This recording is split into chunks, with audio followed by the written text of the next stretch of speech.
Well, of course, a great feeling. And I mean, the trepidations and unsurety of that particular time is that you're now going to face four of the best spinners in the world. We had four quick bowlers at one stage. They had four spinners, the best spinners in the world, and that was a frightening aspect. But I'm pleased to say that I was able to overcome those fears very quickly, and was able to post a formidable score, a personal achievement, I would say. Unfortunately, I didn't get the 100 in both innings, but looking back on it now, I should have done, and well, you know, there's no point crying over spilt milk, but it should have happened. Looking back on it, you were eager to try and get those additional runs and so on, but there are times where your partner is not quite on sound and not actually, it wasn't something that you would have discussed and so on prior to that bowling being bowled. So, you know, it happened, and well, 93 runs is not a bad total in your first innings, but it was too close not to get 100. So that was a disappointing factor in that particular innings there. Yes, some ways, but it should have been 100 in each innings. That would have been even better. But it wasn't to be. But I must say, listen, I was just pleased and very happy to be able to represent the West Indies. And that first tour, as I said, was a little daunting. Playing in India, not knowing the conditions. I have seen the Indian play before, but not knowing of the caliber of players that you're now going to meet. You're only seeing them on the TV at times.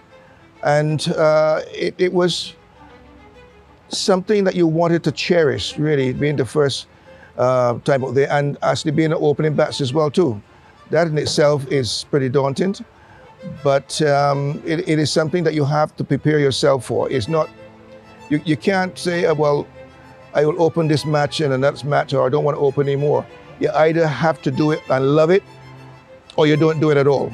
It's not a position that I would say for the faint-hearted, because everything is on you to give the team the start that it requires, and also give you the confidence as well, knowing that you can do the job, you're capable of doing the job.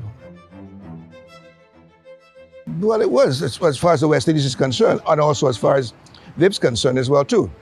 It was our first outing in Test match, and Vip is not one of those persons who I would say that shows emotion easily, or if he is tense, it's not that visible.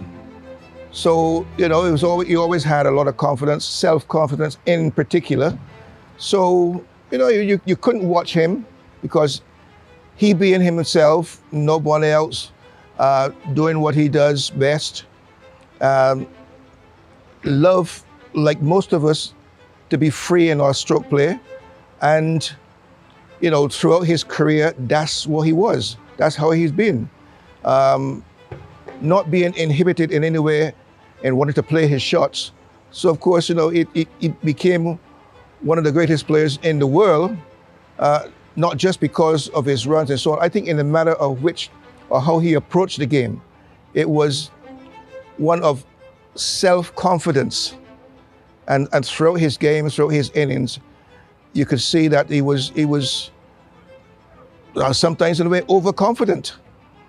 But he was up there. You couldn't fault him for that, because that was the way he played and wanted to play. And we had a captain too who was, I wouldn't say a no-nonsense man, because if you did stupidness, he would tell you.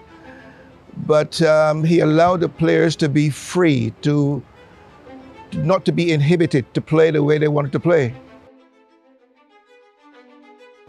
Getting the nod to play for West Indies, and in my first test as well too, in a land that people felt was very strange to go and play, and I managed to actually sort of accomplish perhaps a dream that most people would have had.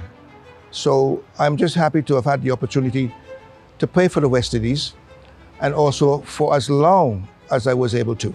That blazer, that woolen blazer that we had, first of all, that was so heavy, and you can imagine touring places of India with all that heat and having to wear that blazer. I mean, beads of perspiration were running down your face, but you had to wear the blazer. And that cap and so on, I cherished that. So it was a moment to have those pieces of equipment or clothing that you actually sort of cherished a great deal.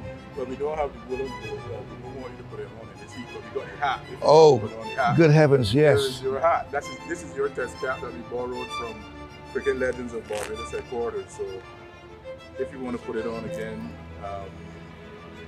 you can do that for us. It still fits, right? It still fit. The head didn't get any bigger.